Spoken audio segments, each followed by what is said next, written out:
naku po, yari kayo dito.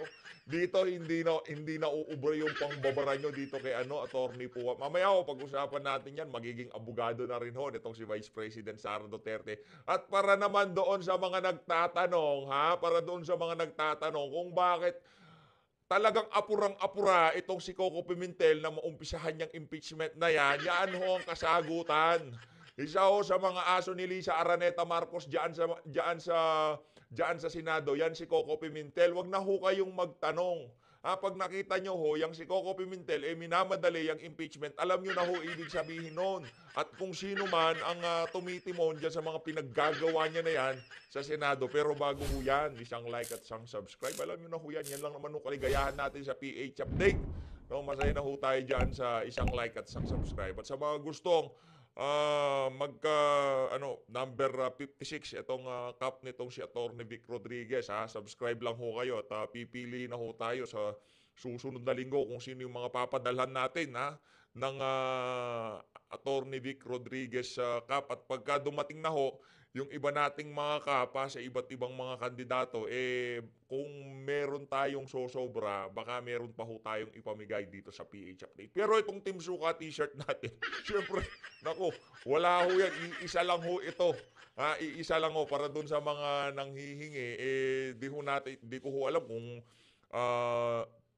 maibibigay ko sa inyo to kasi isa na nga lang ho eh. Pero tingnan ho natin tingnan natin. Pero siguro hindi, sombrero na lang kasi meron ho tayong extra na nabigay sa atin, no? Para dun sa mga gustong magkaroon, alam nyo na ho gagawin. Isang like at saka isang subscribe lang ho dito sa video na to.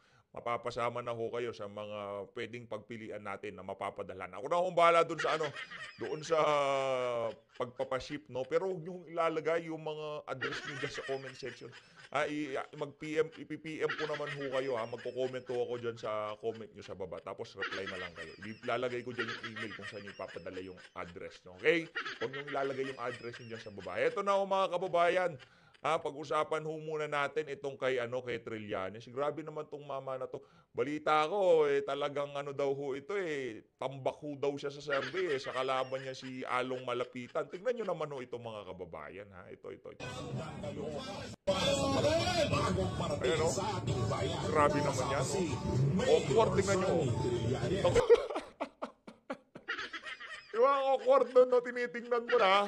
Yung tipong walang pakialam sa'yo yung mga nakakasalubong mo kasi alam nila karakas mo, Trillanes. Kaya kung ako sa'yo, umatras ka na, Brad. Alam mo namang hindi ka mananalo. Camouflage mo lang naman yung pagtakbo mo na yan sa Caloocan pero alam mo talagang hindi ka mananalo kay Along Malapitan. Yun ho, sigurado natin dyan. At kung sino man makalaban nito, yun ho ang ating susuportahan. Nakita nyo ho kung gaano kakup siyang mama na yan. Nakita nyo ho kung paano siya nag-angas doon sa hearing nung pinatawag siya at itong si dating Pangulong Rodrigo Duterte. Nung medyo gabi-gabi na, doon siya naghahamon doon niya inaangasan si Tatay Digong Diba? Yan yung mama na yan. Alam na alam ng mga taga-Caloocan ang karakas mo, Trillanes. Kaya kung ako sa'yo, sayang lang sa bagay, maraming parang bottomless din yung kampanya mo. Dami mo din perang yung pondo mo, di ba? Dami mong t-shirt, dami mong campaign paraphernalias, di ba? Alam naman ho natin kung sino ang backer ng trililing na yan. Sabi awkward. Ayan nasa harap mo na Ayan si James, James! Solid Along Malapitan tong si James number 23. Awkward tingnan. Ouch! Sulyap hindi. Nakaganon siya, bahala ka dyan. Alam naman namin pakay mo dito sa dito sa Caloocan Diba? Bigay mo na kay Malapitan, hindi ka namin iboboto. Parang ganun ibig sabihin nito Nako, kung ako sa iyo, Trillanes, itigil mo na yan, kahibangan mo na yan. Hindi ka makakaisa sa mga batang tangkalo. Nakita mo naman kung paano katanggapin ng mga taga Caloocan, Hindi siya pansin. Pagka dumadaan, parang wala lang. Nagpartida, naging senador yan. Ang problema kasi nung naging senador ka, wala kang ginawa kung hindi siniraan, binanatan itong si dating Pangulong Rodrigo Duterte. Yun ang tumatak sa ating mga kababayan. Pero nagawa, wala ho kayo. Kagaya nitong si Senator Bongo. Pagka sinabi mong Bongo, malasakit. O pagka sinabi mo Bato de la Rosa, galit sa kriminalidad, galit sa droga. Meron ho silang kumbaga, meron ho silang trademark pagka narinig mo apelido, narinig mo pangalan ng politiko na yan o yung senador na yan, alam mo kung anong ginawa niyan. O yung iba dyan, wala. Pagka kunyari narinig mo yan, Lito Lapid, senador ba yan? Yan ang tatanong ng ating mga kababayan. Kaya naman, kung ako sa'yo, para hindi na masayang yung mga pera ni Tamba at para hindi na rin masayang yung mga pera mo, umatras na ho kayo. Itigil nyo na ho yung kahibangan nyo na yan. Alam nyo naman natalo kayo. Alam ho ni Trillanes at alam ho na sambayan ng Pilipino na talagang hindi mananalo to kahit pagka-barangay captain, mayor, konsihal, lalo naman congressman, lalo naman gobernador, hindi ho mananalo yan. Habang tumataas ang pwesto sa pamahalaan ng tinatakbuhan ni Trillanes, mas bumababa ho ang tsansa na manalo siya. Kaya hindi ho ba kayo nagtataka, bakit di siya tumakbo ng pagka-gobernador? Bakit di ho siya tumakbo ng pagka-congressman o pagka-party list? Kasi wala na ho siyang kredibilidad. Wala na hong naniniwala dyan sa mama na yan. Wala hong tao na sasama sa rally niya, yung magrarally sa likod niya at sasamahan siya hanggang dulo. Di kagaya ni Senator Bato de la Rosa. Yan, si Attorney Jamie Bondoc, meron nung sasama sa mga kandidato natin yan. Sasamahan ho natin yan, higa nga. At alam mo natin dito sa PH Update, marami ho tayong magtutulong-tulong para maipangampanya yung mga kandidato natin na yan. Eto, rekta ho tayo dito kay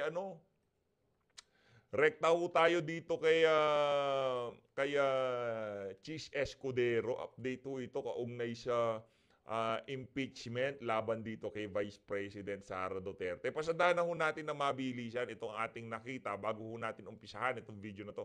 Dating DepEd at OBP spokesperson, Attorney Michael Poa, magiging abogado na rin ni VP Sara Duterte sa kanyang impeachment case kasunod ng kanyang entry of appearance sa Korte Suprema ngayong araw. Naku, yari yung mga yari yung mga walang niyang congressman na binarabara itong si Attorney Michael Poa. Pagka sa impeachment trial, doon tayo magharap, ika nga. Doon medyo pantay na yung playing field, ika nga, di ba? Kasi sa House of Representative, pagka sinabi, manahimik ka. Pagka ginanon ka ni Paduano, di ka makakapalag eh. Pagka sinabi ni Abante, contempt ka, kukontempt ka, ganun ho dun eh.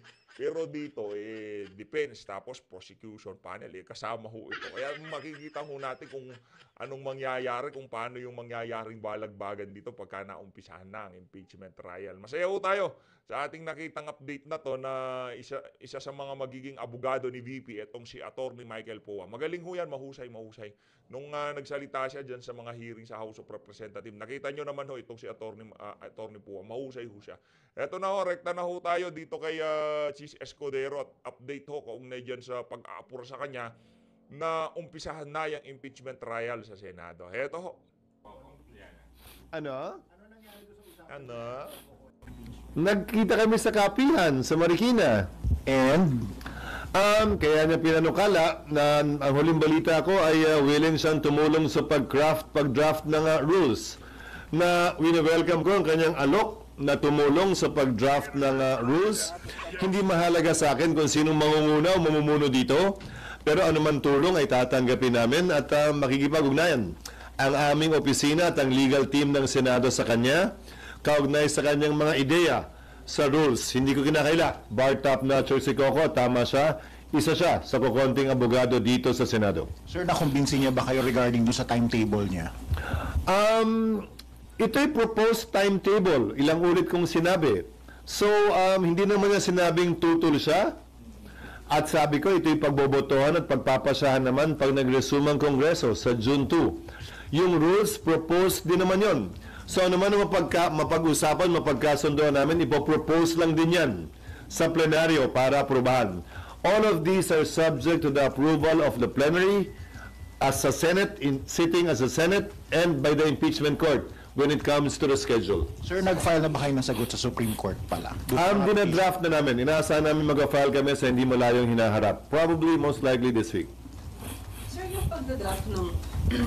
Sir, yung pagdadraft ng rules, hindi mo ba dapat ang mag-lead ay si Sen Tolentino kasi Rules Committee, sir? Pwedeng si Sen Coco talaga. Hindi ko naman sinasabing si Senator Coco ang magli-lead. Rules Committee yan as a general rule dahil siya magde-defend sa floor. Pero tinutulungan na yan ng legal team ng Senado na magbigay ng mga panukala para matalaka yan sa plenaryo at isa-isang ipe-present yan sa plenaryo. Committee on Rules ang mag-represent yan. Didistinguish ko. Yung rules, Senate sitting as a plenary, as a Senate, ang magde-decide yan. Yung calendar, impeachment court ang magpapasa niyan. So yung panibagong sombrero na magpapasa nun. Si Sen Coco po ay help lang, not lead. Kadiri ka naman, Chis. Isingha mo kasi. Bakit pabalik-balik yung sipon na yan? Ano ba yan? Nakakadistract ka. Di ako makapag-focus sa mga sinasabi mo. Singot ka ng singot. Visit na sipon na yan. Magtatatlong buwan na tayong nag-i-interview. Wala ka nang ginawa kundi suminghot ng suminghot. Bago mag-umpisa ang interview, kuha kayo ng tissue. Ilabas nyo lahat. Pero yung pabalik-balik sa sipon nyo, tapos, anak na to, kadiri ho kayo. Buisik na, kakadistract. Yes, he's the minority leader in a part of the committee rules. Sabi ni Senator O, yun na naman. Badjo, gagawa ng subcommittee para gumawa ng rules. Kailangan pa ba na Lahat ng ito ay pag-aaralan pa ng Rules Committee dahil sila nga magrepresenta eh. Pero nandun pa lang kami sa stage na lahat ng inputs kinukuha namin at ipapanukala namin sa kanila. At ang hihilingin ko sa Committee on Rules, ipresenta ito lahat sa plenaryo. Sir, yung sa sa calendar na bigay na sa lahat ng senator. So far, sir, may nagpahayag na ba na gustong mas paagahan at hindi July 30? O so far, okay sila sa July 30? Wala pa namang nagpapaabot pero maikli pa lang naman yung panahon na lumipas at hindi naman nila kailangan magpaabot dahil nga ito'y pagpapasahan ng impeachment court pag ito'y nakonbina. The calendar will not be approved by the Senate sitting in plenary. The calendar will have to be approved by the impeachment court, although it's the same composition. So when you convene on June 3? Yes. Usapan niyo ba ni Sen Coco yung opinion niya about Article 6 and Article 11? Yung distinguishing the role of the Senate as a legislative body and as an impeachment court. Hindi namin napag-usapan. Bakit? Anong sabi niya tungkol doon? Kasi ang binabanggit niya, pwede talaga kayong mag-proceed na before June 2 since hindi nyo kailangan in session dahil hindi naman kayo aakto na legislative body but as impeachment body. Hindi namin napag-usapan yon. Pero may problema kayo. Hindi pa nare-refer officially sa plenaryo yung impeachment complaint. Tinanggap pa lang yan ng Secretary General ng Senado. Under our rules, officially dapat basahin yung impeachment complaint. Nung nakadaang panahon, majority leader ang gumawa niyan. Pero nung tiningnan namin yung rules ng Amerika kung saan binasa yung rules ng Senado, ang nagbabasa nun ay prosecution. Yung House prosecutors ang nagbabasa nun sa plenaryo sa Senado, sa Amerika. At yun ang direksyon na nais namin tahakin kaugnay nito. Dahil hindi trabaho ng majority leader na gampanan ng papel ng House prosecutors na siyang magbabasa ng reklamo o impeachment complaint sa plenaryo. So sa June 2, sorry Kuya. So sa June 2, ang magbabasa ng complaint sa plenary ay from House? Yun ang ipinapanukala namin at yun ang tila direksyong tinatahak na ngayon ng legal team upang sa gayon ay magawa ng formal ito. Dahil nga, kinopya natin yung rules natin sa Estados Unidos at yon ang kanilang practice. SP, but do you agree that your role Pambira talaga. Ano ba yung nakabara dyan? Magtatatlong buwan na, di pa rin natatanggal. Nakamantoka. hold your hat as senator judges, hindi siya kasama ng legislative function niya. Maliwanag yun, pero lahat ng impeachment na ginanap ng Senado natin mismo, hindi na ibang bansa. Nagsimula ng in-session ang Senado, tumuloy kahit na nag-recess ang Senado. Hindi pa tayo nagsisimula ng in-session ng Senado. Yun ang inaalala ko kaugnay dyan sa mga panukalang umupo na lamang kami bilang impeachment court ngayon. Kapag kami misstep o mali kami dyan, may dagdag rason na naman na idemanda ang Senado. Hindi ako takot sa demanda, pero may dagdag rason na naman idemanda, umakyat, questionin, baka imbis na mapabilis, ng mga gustong mapabilis, mas lalo pang tumagal ito. Pero SPS correctly pointed out by Sen Coco, whatever happens naman, may aakyat talaga doon. May magpapile talaga doon. Pero hindi sa dahilan yan. May umakit na nga eh, pero hindi sa dahilan yan. Testing na din. Hindi na nga ako sang-ayon sa dahilan eh. Ba't pa namin dadagdagan? Wala pa nga kaming ginagawa, inakyat na kami, kayo naman. Di lalo pa pag may ginawa kami na medyo opinion lang ng isa, dalawa o tatlo. Titiyakin namin na anumang gagawin namin ay sang-ayon sa batas sa aming pananaw at hindi simpleng teorya lang na pwede nating gawin ito. Lahat naman pwede kung sa pwede lang ang pag-uusapan. Pero dapat may sinasandalang mas solidong basihan sa batas. And you told Sen Coco that Hindi nga namin napag-usapan yan eh. no, I mean, it's the assumption that you have the backing of the majority. Sabi niya daw sa kanya, tama yung assumption. Wala namang rason para isiping hindi. Dahil sa parte ng mayoriya, wala pa namang nagsasalita na tumututol at hindi sumasang-ayon kaugnay sa ginagawa ng Senado sa ngayon. Pero before that, sir, wala pa pong consultation with the other senators about the timeline. Ito yung konsultasyon. This is not written in stone. How many times do I have to say that? This is a proposal.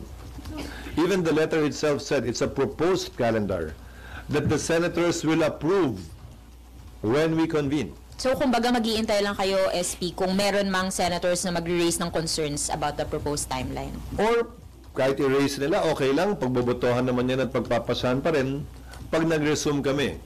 Ulitin ko, kahit anong kapihan na gawin namin ngayon, hindi naman namin pwedeng i-carry yan. Kailangan pa rin formal na aprubahan yan pag nag-resume kami.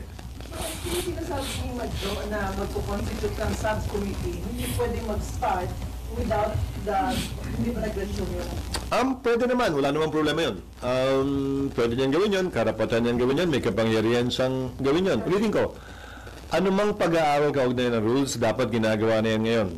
Anumang hindi pagkakasundo tungkol sa rules, magandang mapagkasunduan na ngayon. Para pag nag-resume kami, ay mas smooth na, mas swabe na yung prosesong gagawin namin. Sir, yung SP, yung pag-lead lang ng rules under kay Majority Leader Tolentino, wala kayong nakikitang problema since busy siya sa pangampanya? Ginagawa na nga namin sa ngayon eh. Ginagawa na ng legal team ng Senado sa ngayon.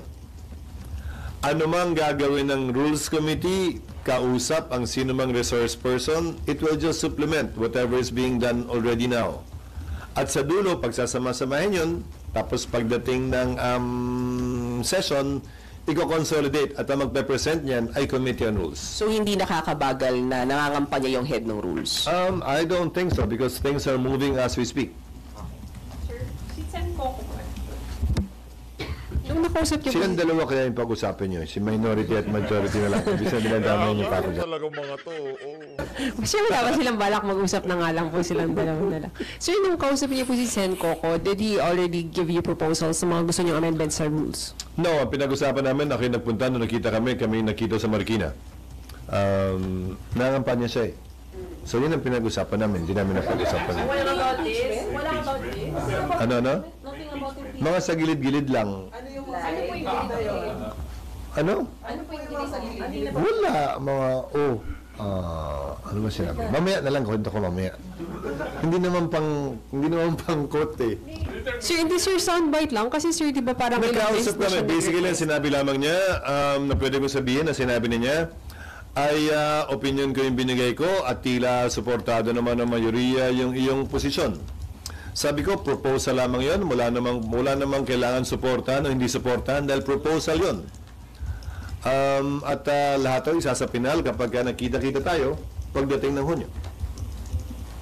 SP, yung letter po kay Vicky Sara and kay House Speaker, na-receive na po ba nila? And may Malamang. initial na sagot, may sagot po bang kailangan doon? Or Walang kailangan sagot. Hindi rin nila kailangan i-acknowledge dahil if ever it was properly served at merong either return card yon o may affidavit of service yon.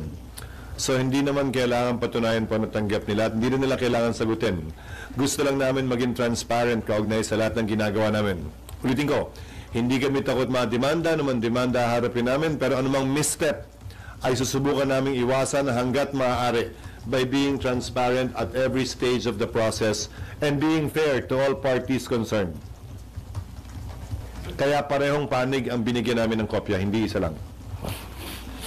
Speaking binabanggit po si Sen Coco, it's now up to the people. Favorite mo talaga yun. To pressure the senators na To. kung gusto nila mag-start talaga ng before June 2 yung trial or maghintay pa ng Sinabi ko na yan. Wala naman sa clamor o pressure yan o palakasan ng boses. Ang sinasabi ng batas ay ang sinasabi ng batas. Unless sabihan kami ng Korte Suprema sa mandamus petition na pending ngayon, ang sinasabi ng batas sa saligang batas at ng Senado sa ngayon bilang sole trier of impeachment ang siyang mananaig at hindi yung gusto ng mas nakararami lamang bagaman ito'y labag sa batas. Hindi naman porket mas mag-ingay ka, lalabagin na natin yung batas. Hindi naman porket takot ka matalo, lalabagin mo na yung batas para lang manalo ka sa eleksyon na darating. Hindi ako naniniwalang ganun yun. Kung anong tama ay tama, kung anong legal ay legal, kung anong naaayon sa batas ay naaayon sa batas. Sino man ang tutol dito, sino man ang mapapaboran nito. Yan ang dapat nating sundin at sundan. Sir SP, so kapag sinabi po ng SC na yung forthwith ay agad, susundin niyo, sir? Depende kung anong ibig sabihin nun. Depende kung anong sasabihin niya, anong agad. Ibig sabihin, sir, kung sabihin ng SC na Bukas. magsimula na kayo agad, Bukas. susunod kayo. Paano?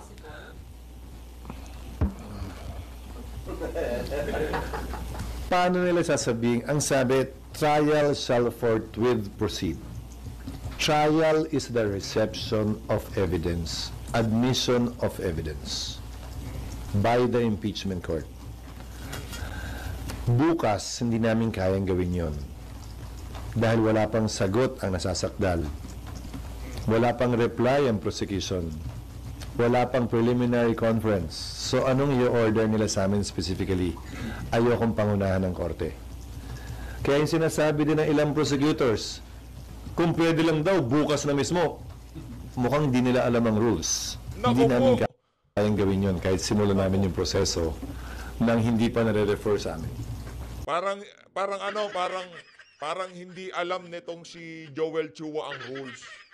Si Joel Chua kung binanatan nun yan itong si Chis Escudero. Parang hindi niya alam yung rules.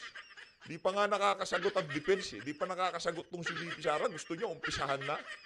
Pasagutin niyo muna yung ale. So babasahin namin kung ano man yun at pag-aaralan namin kung paano ito mapapatupad at kung kaya itong patupad. Ulitin ko, ng pang-apat na beses na, nagdesisyon ng Korte Suprema noon, nag-TRO sa Kamara, huwag niyong ituloy yung impeachment ni Chief Justice Davide. Nagbotohan ng Kamara, tinuloy pa rin nila.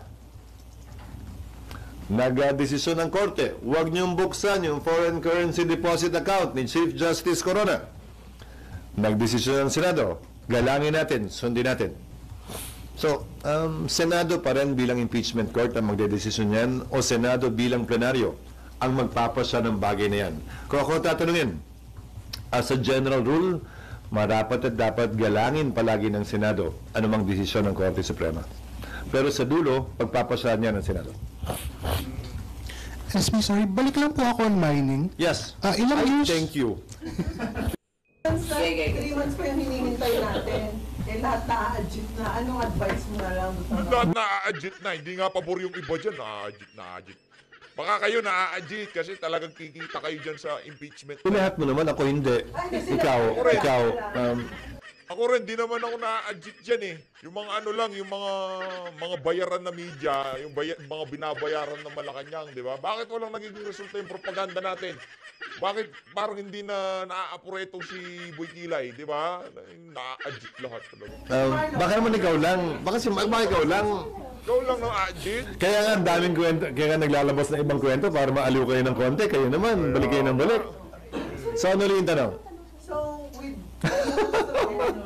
of course, parang lalo magdadami yung clamor na magdarap or magtuloy. Ano yung advice mo na lang? It's a hypothetical question. Nadadami yan. At saka ulitin ko. Hindi kayang baguhin ng ingay mula sa anumang sektor o grupo yung nakasulat sa batas. Hindi namin babaguhin yon, depende sa palakasan ng sigaw. Hindi naman ako si Andrew na sinong mas malakas. Pinakamalakas, pinakamaingay. Wala naman, hindi naman ako yun. So, hindi ko trabaho yun. Si Bob. Sinong ano? Yun? Ayun. Hindi ko naman trabahong hanapin yun. So, aralin na lang, as before yung advice dun sa mga involved sa trial, aralin yung rules, maghanap ng evidence. Maghanda, mag-aral, at magprepara. Para kapag kayo nagsimula na, ay mahanda tayo. At wala nang delay. Maliban na lang kung may ibang pagutos nga ang Korte Suprema. Nasasagutin pa lamang namin sa mga susunod na araw. Ito yung special session of the table. Off the table sa parte nino. Kayo po. Sa Senate. Kasi kayo po. Ulitin ko President under the Constitution, we can request for a special session for urgent legislation. May nalalaman ka bang urgent legislation? Na ayaw nyo ang pag-usapan eh. So, yung media ho natin dito sa Pilipinas, hindi naman ho sila nandyan para mabantayan, yung tipong mapag-usapan, yung mga bagay na talagang yun ang kailangan na sambayanan. Hindi ho. Ang mga media na yan, nandyan ho sila para maging kasangkapan ng Estado, para maitulak yung kanilang mga agenda. Nandyan ho yung mga bayaran ho yan. Sa totoo lang, yung mga, kung sinasabi nilang bayaran ng mga vlogger, ito sigurado ko dito mga kababayan. Ang mga media na yan, yung mga reporter na yan, sila ho talaga ang mga bayaran. Yung 100% mga bayaran ho yung mga walang yan. Anong gusto ninyo? Magsisinungaling ako? Magpapanggap ako? Mag-aarte-arte ako na kunwari may urgent legislation at magre-request ako ng special session? Samantalang alam nyo naman ang dahilan lang ay yung clamor daw o yung ingay daw? Hindi naman yata tama yon, di ba? So, sir, off the table yung Hayaan nyo muna, magpa-virgin effect muna itong si Boy Kilay. Parte at panig ko. Pero pag tumawag ang Malacanang, Wala namang rason para tumanggi ang Senado at ang Kongreso kung mangyayari yon. Di ba, ba't naman kami hindi susunod? Pero para saan uli? Para dito? Kung para dito nga, sir. Hindi, ulitin ba? Para dito, hindi hayaan nating magpasya. Pero kung para dito, kailangan malaman at masabi din. Dahil, ulitin ko noong mga nagdaang panahon na final ito, 1 week before recess, 1 whole day before recess, nag-recess naman, hindi naman ang special session. Mas mahaba lang ngayon dahil may eleksyon. So, anong kina-espesyal nito? Mas gigil tayo ngayon? Mas gigil sila ngayon? Mas nagmamadali sila ngayon kumpara dati? Anong pinagkaiba? Hindi ba dapat kung anong pagtrato natin sa mga impeachable officers pareho? Hindi ba dapat ang pagtrato natin ng impeachment cases pareho? Sino man ang nasasakdal, anumang panahon, hindi dapat nagbabago yun. Yun ang aking personal na pananaw. Pero, sorry, SP, isa lang clarify. So, pag nagpatawag yung Malacanang ng special session at tungkol sa impeachment, tatalima kayo, sir? Depende nga kung tatawaging special session. Hindi naman... Kung tungkol nga sa impeachment. Pag nagpatawag ng special session, wala namang choice ang Senado at ang Kongreso. Ang tanong lang ay kung magkaka-quorum dahil nga nasa kalagitnaan at kasagsagan tayo ng kampanya. At dahil yung kalendaryo ay naprubahan ng matagal na, at maliban sa mga nangangampanya, lokal man o nasyonal, so hindi lang reeleksyonista, ay baka sila iniwala dito. Depende kung kailan papatawag yan. At ulitin ko, ba't ba gigil na gigil? Sino bang gigil na gigil at nagmamadali? So, tingin mo rin, SP, tingin nyo lang naman, sir, hindi magpapatawag ng Malacanang. Hindi ko kaya magsalita para sa kanila. Pero kaya nga tinawag ng special session, di ba? Special eh. Special ba to? May special ba to? Di ba dapat? Kaya nga nakapiring yung babaeng sumisimbolo ng hustisya eh. Walang regular, walang special. Di ba? Dapat pantay. Yun ang aking pananaw. Ibang topic na naman tayo? Ay, This year, meron lang daw pong teacher na nag-file ng another petition sa SC seeking clarification again about forthwith. pending na yun sa Korte Suprema. Malamang i-consolidate ng Korte Suprema yan sa mga ibang kaso. Pero kung declaratory relief lang ang final niya, seeking clarification, hindi yan kailangan sagutin ng Senado unless papasagutin kami, papakomentaryoin kami ng Korte Suprema. A petition for declaratory relief is not automatically answered by the Supreme Court at all in all times.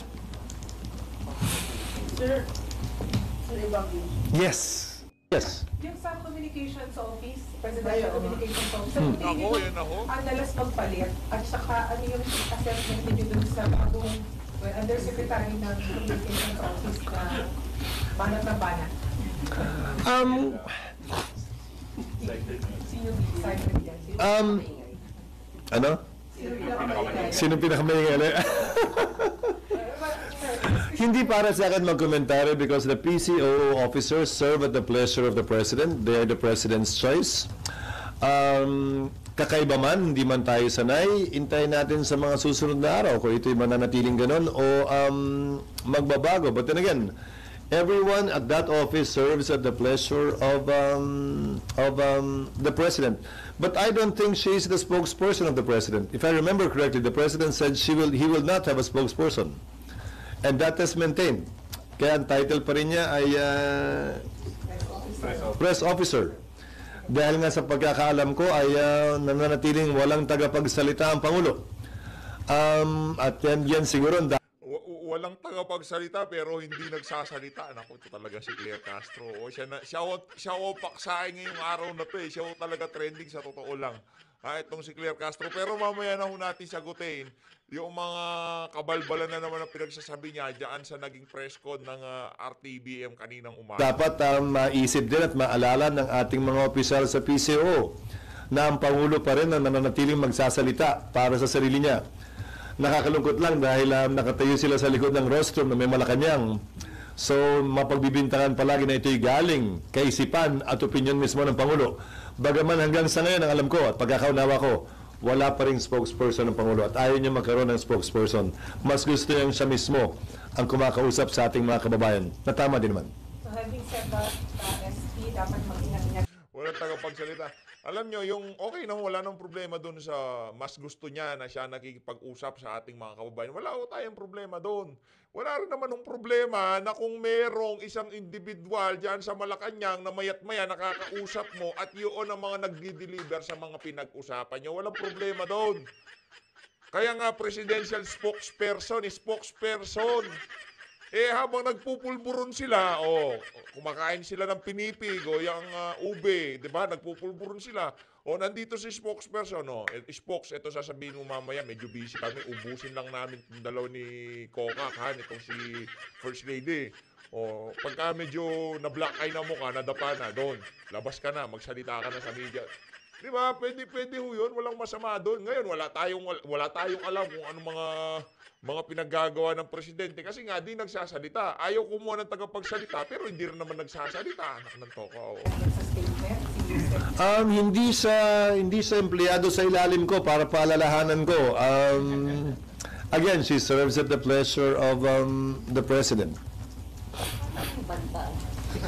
Sir, parang may sinasabi, parang may dealings, may kontrata si PCO, secretary sa gobyerno. Baka dapat naman na-divest niya na yun. Well, any conflict of interest ng isang taong galing sa pribadong sektor, pagpasok sa pamahalaan ay dapat bitiwan niya at mag-divest siya para hindi manatili yung conflict of interest na yun. I think the PCO, I think before he was appointed, he should have been vetted already. And I think this should have been done before his appointment. Is it possible matanong yan sa Commission on Appointments? Dadaan ba siya sa Commission on Appointments? Okay. Si Jay lang. Siya ba?